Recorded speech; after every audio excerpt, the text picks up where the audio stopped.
Hi hello నమస్తే, నేను మీ Monika. Welcome to BLM studios. మన దేశ ఆర్థిక వ్యవస్థకి వెన్నెముక లాంటిది వ్యవసాయం. అయితే ఇప్పుడు పెద్ద సంక్షోభంలో కూరుకుపోయింది. ఎప్పుడు వ్యవసాయంలో ఎన్నో కష్టాలు ఉంటాయి. పొలాల్లో పనిచేయడానికి మనుషులు దొరకట్లేదు. ఫస్ట్ ఆఫ్ ఆల్ మనం మాట్లాడుకోబోతే తమిళనాడులో అర్బనైజేషన్ కారణంగా ఈ సిచ్యువేషన్ వచ్చింది. ఈ సిచ్యువేషన్ చాలా సీరియస్ అయింది అని చెప్తున్నారు. అసలు కార్మికులు వ్యవసాయ పొలాల్లో ఎక్కడా కనిపించట్లేదు అంటే ఒకసారి మీరు ఊహించండి ఎలా ఉంటుందో. ఫస్ట్ ఆఫ్ ఆల్ మనం గమనిస్తే ఈ అంశం ఎందుకు తెర మీదకి వచ్చిందంటే తమిళనాడులో పల్లెల్లో రైతులు ఏడుస్తున్న దృశ్యమే కనిపిస్తుంది. చేనుకు నీరుంది, ఎరువులు ఉన్నాయి, కానీ ఆ చేతికి వచ్చిన పంట కోయడానికి కార్మికులు అయితే అస్సలు కనబడటం లేదట. పట్టణాలు, నగరాలు చాలా అట్రాక్ట్గా ఉండే ఈ జీవితాలతో గ్రామీణ శ్రామికులని వాళ్ళ వైపు అట్రాక్ట్ చేసేసుకున్నారు. సో దీన్నే గ్రామీణ కార్మిక సంక్షోభం అని అంటున్నారు. మరి సంక్షోభం వల్ల లాభాల నష్టాల అవేంటి? ఈ పరిస్థితి ఒకవేళ ఆంధ్రప్రదేశ్కి వస్తే ఎలా ఉంటుంది? వచ్చే ఉంటుంది, కానీ నిజంగా అది ఎక్కువైతే డీటెయిల్గా ఇప్పుడు మనం తెలుసుకునే ప్రయత్నం చేద్దాం. ఫస్ట్ ఆఫ్ ఆల్ కార్మికులకి స్వేచ్ఛా జీవితం అని మనం చూస్తే మీకు చాలా విచిత్రంగా అనిపించవచ్చు. ఈ సంక్షోభం వెనుక కార్మికులకు చాలా పాజిటివ్ అంశాలు కూడా ఉన్నాయి. First of all better wages, ఎందుకంటే ఇక్కడికంటే మంచి డబ్బు రావడం, వేతనాలు రావడం. వ్యవసాయ రంగంలో ఎంత వస్తుంది? 250 నుంచి 350 రూపాయలు వస్తుంది. అయితే నగరాల్లో కన్స్ట్రక్షన్ లేకపోతే ఏదైనా పరిశ్రమలో వర్క్ చేస్తే రోజుకు 500 నుంచి 800 చాలా ఈజీగా సంపాదించవచ్చు.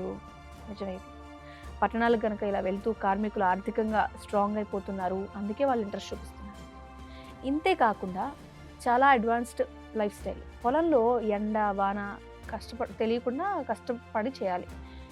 చాలా అడ్వాన్స్ ఫీచర్స్ ఉంటాయి సిటీల్లో, అయితే మంచి పరిస్థితులు కూడా ఉంటాయి నగరాలు. అంతేకాకుండా వాళ్ళ పిల్లలకు విద్య వైద్యం లాంటివి కూడా చాలా దగ్గరగా అందుతాయి అనే ఒక ఆశ. అంతేకాదు నెక్స్ట్ పాయింట్ చూస్తే ఆర్థికంగా వృద్ధి అవుతుంది అనే ఒక ఫీలింగ్ వస్తుంది. ఎప్పుడైతే గ్రామంలో కష్టపడే శ్రమజీవులు ఏదైనా సరే కూలి పని చేసుకునే వాళ్ళు మనం అంటుంటాం, కానీ వాళ్ళు నగరాలకు వెళ్తూ ఉండడం అనేది దేశంలో పారిశ్రామిక సేవారంగ వృద్ధికి ఒక సిగ్నల్ లాంటిది. అంటే దేశ ఆర్థిక వ్యవస్థ ఇంకా స్ట్రాంగ్ అవుతుందని ఒక పక్క మనం చెప్పొచ్చు. అయితే నిజానికి ఒక శ్రమజీవి మంచి జీతము లేదా ఒక మంచి రెస్పెక్టబుల్ పొజిషన్ ఎంచుకునే హక్కు ఈ పట్టణాలకు రావడం వల్ల వాళ్ళకి లభిస్తుంది. వాళ్ళకి ఇది మంచి లాభం చేకూరుస్తుంది అనేది చెప్పాలి. మరి నష్టాలే ఉన్నాయి, ఇప్పుడు దాకా లాభాల గురించి చెప్పావు కదమ్మా అంటే వ్యవసాయానికి మొదటగా పెనముప్పు ఇది అని చెప్పొచ్చు. ఈ లాభం వ్యవసాయ రంగానికి రైతుల పాలిట శాపంగా మారింది. వాళ్ళకి పక్క లాభం అయితే రైతులకి నష్టం. ఏమేమి నష్టాలు ఉంటాయి అంటే first of all labour scarcity ఉంటుంది. కార్మికుల కొరత చాలా ఘోరంగా ఉంటుంది. కూలీలు దొరకలేదు అనుకోండి, రైతులు ఆ ఉన్న కూలీలకి ఎక్కువ డబ్బులు ఇచ్చి పెట్టుకోవాల్సి వస్తుంది. మరి ఏమవుతుంది? కాస్ట్ ఆఫ్ ప్రొడక్షన్ అనేది వ్యవసాయ ఉత్పత్తి భారీగా పెరుగుతుంది కదా డబ్బులు పెట్టడం అనేది. ఇంకా చిన్న సన్నకారు చిన్నగా 6 ఎకరంలోనో వేసుకునే వాళ్ళు, లేకపోతే 2-3 ఎకరాలు వేసుకునే వాళ్ళు వ్యవసాయాన్ని వదిలేసే పరిస్థితి వస్తుంది. తర్వాత బీడు భూములుగా మారిపోతాయి. కార్మికుల కొరత ఉండటం వల్ల ఖర్చుని భరించలేరు కదా. మరి సాగు భూములన్నీ ఏమైపోతాయి? పొలం ఎవరు చేయకపోతే ఎండిపోతాయి, బీడు భూములుగా మారిపోతాయి. ఉదాహరణకి మనం చూస్తే తమిళనాడులో డెల్టా ప్రాంతంలో వరి సాగు విస్తీర్ణం చాలా తగ్గిపోయింది. అక్కడ జరిగిన పరిస్థితే రాబోయే రోజుల్లో కూడా వస్తుంది. అంతేకాకుండా థ్రెట్ టు ఫుడ్ సెక్యూరిటీ, ఆహార ఉత్పత్తి అనేది తగ్గిపోతుంది. సాగు విస్తీర్ణం తగ్గుతుందా, ఉత్పత్తి వ్యయం పెరిగిపోతే చివరికి ఏమైంది? ఫుడ్ సెక్యూరిటీ అనేది ఉండదు. మన దేశంలో కావాల్సినంత ఉంది, అన్నపూర్ణ అని చెప్తారు కదా, అది ఖచ్చితంగా ఎఫెక్ట్ అయింది. ఇంకా మనం తినే ఫుడ్ రేట్లు బీభత్సంగా పెరుగుతాయి. సామాన్యుడి మీదే ఈ ఎఫెక్ట్ అంతా పడుద్ది. అయితే గ్రామీణ జీవనం దెబ్బతింటుంది. ఇప్పటికే మనం మాట్లాడుకుంటున్నాం, యువతంతా పట్టణాలకు వెళ్ళిపోతున్నారు, గ్రామాల్లో ఎవ్వరు లేరు, వృద్ధులు ఉండిపోతున్నారు అని. అయితే ఈ పట్టణాల్లో ఉన్న పిల్లలు కూడా పిల్లల్ని పట్టుకోలేక వృద్ధులు దగ్గరిస్తున్నారు, వాళ్ళు మాత్రమే ఉంటున్నారు. జీవన విధానం, మన సంస్కృతి మొత్తం దెబ్బతింటున్నారు. మరి ఈ పరిస్థితి తమిళనాడులో ఉంది. ఆంధ్రప్రదేశ్కి వస్తే ఇక తమిళనాడులో కనిపిస్తున్న ఈ సంక్షోభం మన ఆంధ్రప్రదేశ్కి ఎంత డిస్టెన్స్లో ఉందయ్యా అంటే నిజానికి ఏపీలో కూడా ఈ సమస్య ఇప్పటికే మొదలైపోయింది. ముఖ్యంగా రాజధాని లేదా ఏదైనా సరే పట్టణం ఎఫెక్ట్ ఏ విధంగా ఉందంటే అమరావతి కావచ్చు, విశాఖపట్నం కావచ్చు, ఇలా అభివృద్ధి చెందుతున్న నగరాలకి దగ్గరగా ఉన్న గ్రామీణ ప్రాంతాల నుంచి ఈ వలసలు అనేవి బాగా పెరిగిపోయాయి. లేబర్ మైగ్రేషన్ అంటారు దీన్ని. ముఖ్యంగా మనం గమనిస్తే గోదావరి, కృష్ణా డెల్టా ఏరియా ఉంది కదా, అక్కడ పెద్ద ప్రమాదం ఉంది. ఎలా అంటే ఏపీకి అన్నపూర్ణంగా పిలిచేది గోదావరి, కృష్ణా డెల్టా ప్రాంతాల్లో ఉన్న వాళ్ళే కదా, అక్కడ ఆ ఏరియాలనే కదా. అక్కడ వరి ఇంకా వాణిజ్య పంటలు కొన్ని సాగుకి పెద్ద సంఖ్యలో కార్మికులు అవసరం పడతారు. అక్కడ వాళ్ళు లేకపోతే, ఒకవేళ ఈ సంక్షోభం ఎక్కువైపోతే రాష్ట్రంలో వరి ఉత్పత్తి పూర్తిగా తగ్గిపోయే అవకాశాలే ఉంటాయి. పూర్తి కాదు కానీ చాలా ఎక్కువ. ఆర్థిక వ్యవస్థ ఖచ్చితంగా దీనివల్ల దెబ్బతింటుంది.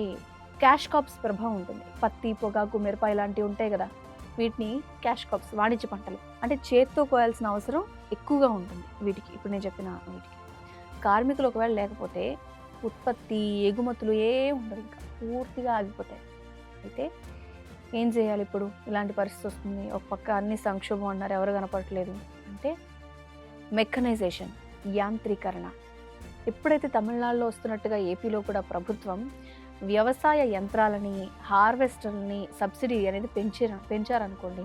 అంతేకాదు కార్మికులకి మంచి శిక్షణ ఇచ్చి ఉపాధి హామీ పథకాన్ని వ్యవసాయంతో మనం ఒకసారి లింకప్ చేస్తే ఈ పరిస్థితి నుంచి కొంతమేరకు బయటపడే అవకాశం ఉంటుంది. మెషినరీ వల్ల మనుషులని రీప్లేస్ చేసే అవకాశం ఉంది కాబట్టి అది ఖచ్చితంగా రావాల్సిందే, అంతకుమించి ఆప్షన్ లేదు. ఫైనల్గా పట్టణీకరణ అనేది తప్పని పరిస్థితి. కానీ గ్రామంలో ఉండే రైతులు మన ఆహార భద్రత అనేది ఖచ్చితంగా మర్చిపోకూడదు. ఇది చాలా ఇంపార్టెంట్. కార్మికుల జీవనం ఒక పక్క బాగానే ఉంది, కానీ మన పొలాలు పచ్చగా ఉండాలి అంటే, ఈ ప్రాబ్లం రాకుండా ఉండాలంటే ఖచ్చితమైన ఒక విధానపరమైన నిర్ణయం అయితే తీసుకోవాలి. ఈ బాధ్యత కేవలం ప్రభుత్వం తీసుకుంటేనే ఒక ఫైనల్ డెసిషన్ వస్తుంది. మరి మీ ఊర్లో వ్యవసాయ కార్మికుల కొరత ఉందా? రైతులను ఆదుకోవడానికి ఎలాంటి చర్యలు తీసుకోవాలి? మీరేమనుకుంటున్నారు? చదువుకున్నాము లేకపోతే అభివృద్ధి చెందుతున్నాం అంటున్నారు కదా, ఇన్ని తెలిసిన మనం ఏం ఆలోచించాలి? ఖచ్చితంగా మీ అభిప్రాయాన్ని కామెంట్ రూపంలో తెలియజేయండి. ఈ వీడియో నచ్చితే లైక్ చేయండి, షేర్ చేయండి. ఇదెంత అవసరమో మీరు కూడా గుర్తించి ఈ వీడియోని షేర్ చేస్తుంటే ఈ విషయం అందరికీ తెలుస్తుంది. ఖచ్చితంగా మా ఛానల్ని సబ్స్క్రైబ్ చేసుకోండి. ఎన్నో విషయాలతో మీ ముందుకు వస్తూ ఉంటాం. మళ్ళీ కలుద్దాం. నమస్తే. Pilot, air hostess, airport staff ఏ జాబ్ అయినా ఏరో ఫాల్కన్స్ తోనే సాధ్యం. కోర్స్ చేయండి, జాబ్ కొట్టండి. Contact now.